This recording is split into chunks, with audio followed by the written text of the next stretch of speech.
సలేఖ్య చిట్టి పికిల్స్ కొన్ని రోజుల క్రితం ఈ పేరు తీవ్ర దుమారం రేపింది సోషల్ మీడియాలో. కస్టమర్ ప్రైస్ ఎంత, ఇంత కాస్ట్లీ అని అడిగినందుకు గాను వారు కస్టమర్తో వ్యవహరించే తీరుపై తీవ్ర దుమారం రేపింది. ఇక ప్రతి ఒక్కరు కూడా దుమ్మెత్తి పోశారు అలేఖ్య చిట్టి పికిల్స్ వ్యవస్థాపకుల్ని. అయితే ఇక దీనికి సంబంధించి 2 ఆడియోలు కూడా అప్పట్లో తెగ వైరల్ అయ్యాయి. అందులో జస్ట్ పికిల్స్ ఇంత కాస్ట్ అని అడిగినందుకు ఒక కస్టమర్తో ఎంతో దురుసుగా ప్రవర్తించింది అలేఖ్య. ఇక దాని తర్వాత ఒక మహిళా కస్టమర్ కూడా ఇదే రకంగా అడగడంతో తనతో కూడా ఇంతే దురుసుగా మాట్లాడింది. ఇక పాచి పనులు చేసుకొని బతుకు, పచ్చళ్ళు కూడా కొనలేకపోతున్నావంటే అంటూ ఇటు మహిళతో మాట్లాడింది. ఇక ఎవరైతే ఫస్ట్ కస్టమర్ పురుషుడు ఉన్నారో తనతో కూడా సేమ్ ఇదే రీతిలో మాట్లాడింది. నువ్వు నీ వైఫ్ని, నీ ఫ్యామిలీని కూడా పోషించలేవు, ఈ పచ్చళ్ళు కూడా కొనలేకపోతున్నావంటే కెరీర్ మీద కాన్సన్ట్రేట్ చేయాలంటూ కూడా ఇలా కొన్ని సంచలన వ్యాఖ్యలు చేసింది. ఇక దీనికి సంబంధించి సోషల్ మీడియాలో తీవ్ర దుమ్మెత్తిపోశారు ప్రతి ఒక్కరూ కూడా. కస్టమర్తో మాట్లాడేది ఈ రకంగా ఎవరైనా మాట్లాడతారా అంటూ కూడా ప్రతి ఒక్కరూ తీవ్ర విమర్శలు చేశారు. ఇక దీనికి సంబంధించి అప్పట్లో అలేఖ్యని ఐసీయూలో జాయిన్ చేశాం, తన హెల్త్ కండిషన్ ఏం బాలేదు, క్షమాపణ చెప్పుకుంటున్నామంటూ కూడా ఇటు అలేఖ్య అలానే తన 2 సిస్టర్స్ కూడా కోరారు సోషల్ మీడియాలో వేదికగా వచ్చి.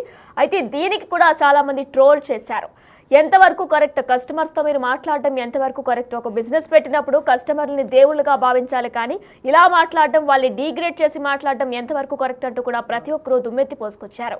ఇక ఈ నేపథ్యంలో తను అప్పుడు హాస్పిటల్లో కూడా జాయిన్ అయింది. ఆ తర్వాత నాన్ వెజ్ కూడా తెర మీదకి వచ్చారు. ఆయన కూడా వారికి కొంచెం సపోర్ట్ చేస్తూ మాట్లాడారు. బెట్టింగ్ యాప్స్ ప్రమోట్ చేస్తూ వచ్చేవారు, కానీ నేను చెప్పిన తర్వాత వారు బెట్టింగ్ యాప్స్ కూడా ప్రమోట్ చేయడం ఆపేశారు.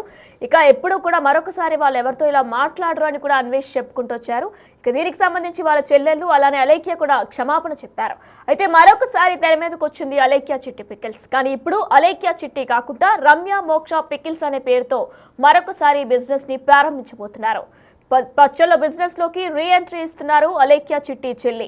పేరు మార్చి రేట్లు తగ్గించి మళ్ళీ బిజినెస్ స్టార్ట్ చేయాలని కూడా నిర్ణయం తీసుకున్నారు. ఇక పికిల్స్ బిజినెస్ పై రమ్య మోక్ష ఒక వీడియోను కూడా విడుదల చేశారు. పికిల్ బిజినెస్ లోకి రీ ఎంట్రీ ఇస్తున్నామంటూ కూడా ఆమె అందులో చెప్పుకొచ్చారు. ఇక ఈసారి మాత్రం అలేఖ్య ఆ వీడియోలో ఎక్కడా కూడా కనిపించదు. బిజినెస్ లో తను ఏ రకంగా కూడా తను అసలు ఉండదు, తన ఇన్వాల్వ్మెంటే ఉండదు అంటూ కూడా రమ్య స్పష్టం చేశారు.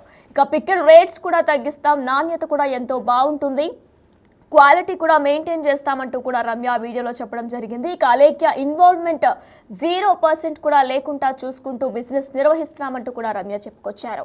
ఇక కస్టమర్స్తో జాగ్రత్తగా మాట్లాడతాం, బిజినెస్ పూర్తిగా నేనే చూసుకుంటా అంటూ కూడా రమ్య చెప్పారు. ఇక ఇంతకు ముందు ఎలా సపోర్ట్ చేశారో ఇప్పుడు కూడా అలానే సపోర్ట్ చేయాలని కూడా రమ్య కోరుకున్నారు. అయితే మరి కొన్ని రోజుల క్రితం అలేఖ్య చిట్టి పికిల్స్ తీవ్ర దుమారం రేపింది. మరి ఈ నేపథ్యంలో ఇక పూర్తిగా అలేఖ్య చిట్టి పికిల్స్ బ్యాన్ కూడా అయ్యాయి. ప్రతి ఒక్కరు కూడా దీనికి నిషేధించాలి, ఎవరు కూడా పికిల్స్ కొనకూడదంటూ కూడా సోషల్ మీడియాలో కొన్ని ట్రోల్స్ అలానే పోస్ట్ కూడా వైరల్ అయ్యాయి. ఇక ఈ నేపథ్యంలో అలేఖ్య చిట్టి పికిల్స్ అనే పేరు మొత్తంగా తీసేసి రమ్య మోక్ష పికిల్స్ పేరుతో మరొకసారి వీరు ఎంట్రీ ఇచ్చారు. అయితే అసలు రమ్య ఏమన్నారు అదొకసారి ఇప్పుడు చూద్దాం. మేమైతే ఈ 11 months బిజినెస్ అనేది చాలా సక్సెస్ఫుల్గా నెట్టుకొచ్చాము, బాగా మంచిగా రన్ అయింది. అండ్ ఈ ఇష్యూస్ వల్ల అయితే ఈ 11 monthsలోనే క్లోజ్ చేసేస్తామని అస్సలు అనుకోలేదు. సో బిజినెస్ అయితే అఫీషియల్గా క్లోజ్ అయిపోయిందండి. సో నెక్స్ట్ ఏంటి అనేది ఒక డైలమాలో మేమందరం ఉన్నాము. ఈసారి అలేఖ్య చిట్టి పికిల్స్ అయితే ఉంది కదా, సో రమ్య మోక్ష పికిల్స్ అని కమ్బ్యాక్ అయితే స్ట్రాంగ్గా ఇద్దాం అనుకుంటున్నా. కాకపోతే ఇదివరకు ఉన్న సపోర్ట్ ఇప్పుడు ఉంటుందా లేదా అనేది నాకు అర్థం కావట్లేదు. ఖచ్చితంగా ఎక్కడో ఒక పాజిటివ్ వైబ్ అండి. మా ఎగ్జిస్టింగ్ కస్టమర్స్ కానీ ఇంకా మా రిలేటివ్స్, ఫ్యామిలీ, ఫ్రెండ్స్ అందరూ ఇంకా ఇన్స్టాలో మెసేజెస్ కూడా నేను చూస్తున్నాను ఈ మధ్యన, కామెంట్స్ కూడా, మీరు కమ్బ్యాక్ ఇవ్వండి, స్ట్రాంగ్గా ఇవ్వండి, మేము ఆర్డర్ చేస్తాం, సపోర్ట్ చేస్తాము అని అంటున్నారు. సో ఈసారి పెట్టబోయే బిజినెస్ ఏదైతే ఉందో రమ్య మోక్ష పికిల్స్ మీద, సో అది ఖచ్చితంగా అందరూ ఎఫోర్డ్ చేసే ప్రైజెస్కి మంచి క్వాలిటీ ఇస్తూ మెయింటైన్ చేస్తూ మంచిగా బిజినెస్ అనేది రన్ చేద్దాం అనుకుంటున్నాం. అండ్ మెయిన్ థింగ్ ఏంటంటే కస్టమర్స్తో మాట్లాడడానికి ఒక పర్సన్ని అసిస్ట్ చేసుకుందాము అనుకుంటున్నాము. సో ఎలాంటి డిస్టర్బెన్సెస్ రాకుండా, సో మా సిస్టర్ అయితే తన ఇన్వాల్వ్మెంట్ లేకుండా ఇంకా ఈసారి చేయబోయేదంతా నేను మాత్రమే చేస్తాను. లాస్ట్ టైం అలేఖ్య చిట్టి పికిల్స్ బిజినెస్ అందరం కలిసి చేసాము. అండ్ ఆ బిజినెస్కి కూడా రమ్య మోక్ష అని పెడదామని ఆ రోజే అనుకున్నాను. కాకపోతే మా అక్క నేమ్ పెట్టడానికి గల రీజన్ ఏంటంటే, నేను ఆ టైంలోనే ఇండస్ట్రీలో మూవీస్ చేస్తున్నాను. సో పికిల్స్ పచ్చళ్ళు అమ్ముతుంది అంటే కొంచెం ఇండస్ట్రీ పరంగా కొంచెం బాగోదు. సో మా డాడీకి చెప్తే వాళ్ళకి అక్క పేరు పెడదాము అనేసి అన్నారు. సరే అక్క ఏదైతే ఏంటి అందరం కలిసి చేసుకునేదే కదా అని అక్క పేరు పెట్టడం జరిగింది. సో ఈసారి అయితే రమ్య మోక్ష పికిల్స్తో మీ ముందుకైతే రాబోతున్నాము. ఒక 1 month 2 months లేట్ అవుతుందని నాకు తెలీదు, కంబ్యాక్ అయితే స్ట్రాంగ్గా ఇస్తాను.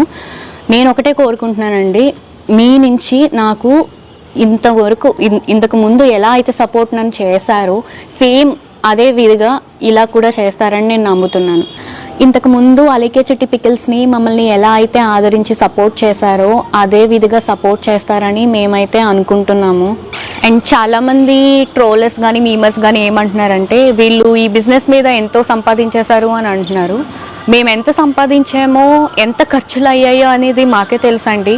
ఎందుకంటే మా ఫాదర్కి కరోనా, బ్రెయిన్ స్ట్రోక్, ఒక సైడ్ అంతా ప్యారలైజ్డ్, నెక్స్ట్ 2 kidneys ఫెయిల్ అయిపోయినాయండి. పర్మనెంట్ డయాలసిస్ జరిగింది. దానికి రొటేషన్ మేము ఎంత అయితే ఎర్న్ చేస్తున్నామో అంతా రొటేషన్లా అయిపోయేది. ఈవెన్ మా ఇల్లు అలా మెయింటైన్ అయ్యేది. ఇప్పుడు మా ఫాదర్ చనిపోయారు అండ్ ఈ బిజినెస్ కూడా వెళ్ళిపోయింది. ఇప్పుడు మళ్ళీ మా లైఫ్ని ముందుకు తీసుకెళ్ళాలంటే మాకు తెలిసింది ఈ బిజినెస్ ఒకటే. ఎందుకంటే మేము స్టార్ట్ చేసిన ఫస్ట్ బిజినెస్ అయ్యి ఉండొచ్చు ఇంత చిన్న ఏజ్లో. దీని మీద ఎక్కువ అవగాహన ఉంది, బాగా గ్రిప్ కూడా దీని మీదే ఉంది. సో కస్టమర్స్ ప్రతి ఒక్కరు మా ప్రోడక్ట్ని ఎవరైతే టేస్ట్ చేశారో వాళ్ళు మాకు ఇప్పటికీ గుర్తున్నారు. చాలా బాగుంది, మీరు మానేయద్దు బిజినెస్, కంబ్యాక్ స్ట్రాంగ్గా ఇవ్వండి అని చాలామంది చెప్తూ ఉన్నారు. సో వాళ్ళ మాటలకైనా సరే నాకు ఎక్కడో సంథింగ్ పాజిటివ్ వైబ్ అనేది కుదిరింది. మళ్ళీ ముందుకు రావాలి, మళ్ళీ ముందుకు తీసుకురావాలి. ఎవరో ఏదో అంటే ఇంకా బిజినెస్సే క్లోజ్ అయిపోయింది మొత్తానికి. దీని మీదే ఆధారపడి మా ఫ్యామిలీ అంతా ఉంది. సో ఖచ్చితంగా ముందుకు తీసుకురావాలి అని నాకైతే అనిపించింది. స్టార్టింగ్ ఈ ఇష్యూస్ జరిగిన స్టార్టింగ్ నేనైతే ఏమనుకున్నానంటే బిజినెస్ పోయింది కదా, ఫైనాన్షియల్గా ఇల్లు గడవాలి, ఇల్లు మెయింటైన్ అవ్వాలి అంటే సరే పోనీ జాబ్కి వెళ్ళిపోదామా. జాబ్కి వెళ్ళిపోతే మా సిస్టర్ని మా మదర్ని ఒక్కరే అయిపోతారు, వాళ్ళని చూసుకోవడానికి నేను ఖచ్చితంగా ఉండాలి.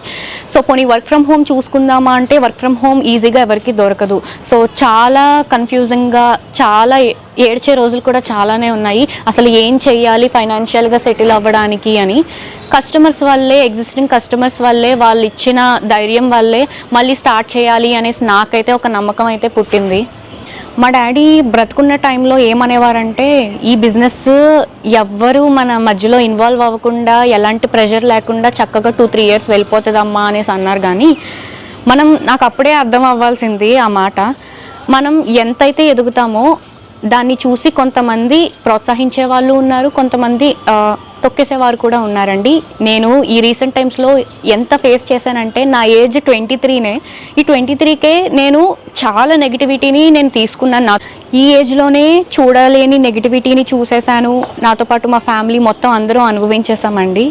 యాక్చువల్లీ జరిగిన మిస్టేక్ అయితే అయిపోయింది. తిట్టిన వారు, తిట్టించుకున్నవారు మొత్తం ఇద్దరు సారీ అయితే చెప్పేసుకున్నారు. సో నెక్స్ట్ జరగబోయేదానికి అలాంటి మిస్టేక్స్ ఏమి జరగదని నేను చెప్తున్నాను. అండ్ కొంతమంది బిజినెస్ ఎందుకు క్లోజ్ అయింది అని ఇప్పటికీ రీజన్స్ అడుగుతున్నారండి. బిజినెస్ క్లోజ్ చేయడానికి గల రీజన్ ఏంటంటే 90% ఈ కాంట్రవర్సీస్ ఇష్యూస్ ఏదైతే వచ్చిందో దానివల్ల. అండ్ 10% ఏంటంటే అలికే చిట్టి పికిల్ నేమ్తో ఒక బిజినెస్ ముందుకు తీసుకొచ్చాము. ఆ యొక్క నేమ్ని చాలామంది కాంట్రవర్సీస్, ట్రోల్స్, ఇష్యూస్ చాలా జరిగినాయి. సో ఆ నేమ్కి ఫస్ట్ రోజే ఫేస్ చేసిన ఫస్ట్ రోజే బ్యాడ్ మెసేజెస్, 45,000 రిపోర్ట్లు, ఇవన్నీ చాలా జరిగాయండి. సో నాకు అనిపించింది ఈ పేరుతో అండ్ చాలామంది అడుగుతున్నారు, మీరు బిజినెస్ స్టార్ట్ చేసేసారు, మీరు లైసెన్సులు తీసుకున్నారా, అసలు తీసుకోకుండా స్టార్ట్ చేశారా అని ఇలా అడుగుతున్నారు.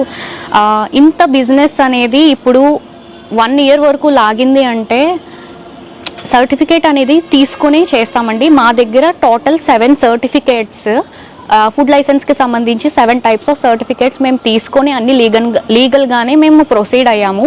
తీసుకున్నాకనే బిజినెస్ స్టార్ట్ చేసి ఫర్దర్గా అన్ని ప్రొసీడ్ అయ్యాము.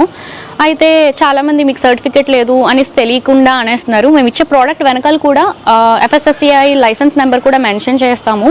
సో కొంతమంది తెలియని వాళ్ళు అలా అనుకున్నారు. సో ఇప్పుడు రాబోయే బిజినెస్ కూడా అన్ని లీగల్గా సర్టిఫికేషన్స్ అవన్నీ తీసుకొని బిజినెస్ అనేది స్టార్ట్ చేస్తాం.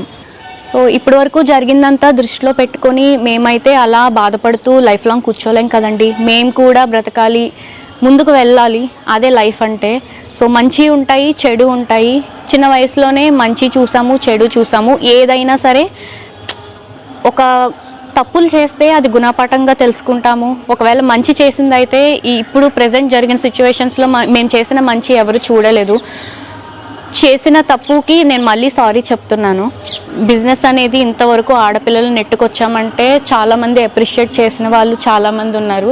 వాళ్ళందరికీ చాలా థ్యాంక్స్ అండి. అండ్ బిజినెస్ స్టార్ట్ చేసిన కొత్తలోనే అమ్మాయిలు మీరేం చేస్తారు, ఇవన్నీ మీకు అవసరమా, జాబ్లు అవన్నీ చేసుకోండి, బిజినెస్లు అన్నీ మానేయండి అని ఎగతాళిగా వెటకరించిన వాళ్ళు ఉన్నారు, ప్రోత్సహించలేని వాళ్ళు ఉన్నారండి. మా ఫ్యామిలీలో ఉన్నారు, చుట్టుప్రక్కల లైక్ సోషల్ మీడియాలో కామెంట్స్ కానీ చాలామంది హేళనగా కూడా మాట్లాడారు. పచ్చళ్ళు అమ్ముకో, ఆఖరికి ఇంత చేసి నువ్వు పచ్చళ్ళు అమ్ముకుంటున్నావు ఇలా అంటున్నారు. బిజినెస్ అనేది అండ్ ఇప్పుడు పెట్టబోయే బిజినెస్లో వీళ్ళు రేట్లు తగ్గించేస్తా అంటున్నారు. రేట్లు తగ్గించేస్తే క్వాలిటీ తగ్గించి ఇచ్చేస్తారేమో అని అనుకుంటున్నారేమో. క్వాలిటీ విషయంలో మేమైతే ఎక్కడ కాంప్రమైజ్ అవ్వము. ఎందుకంటే మా ఇంట్లో మేము ఎలా వంట చేసుకొని తింటామో ఎంత ఆరోగ్యంగా, అదేవిధంగా అందరికీ అందిస్తూనే ఫస్ట్ రోజు నుంచి ఇప్పటి వరకు వచ్చాము.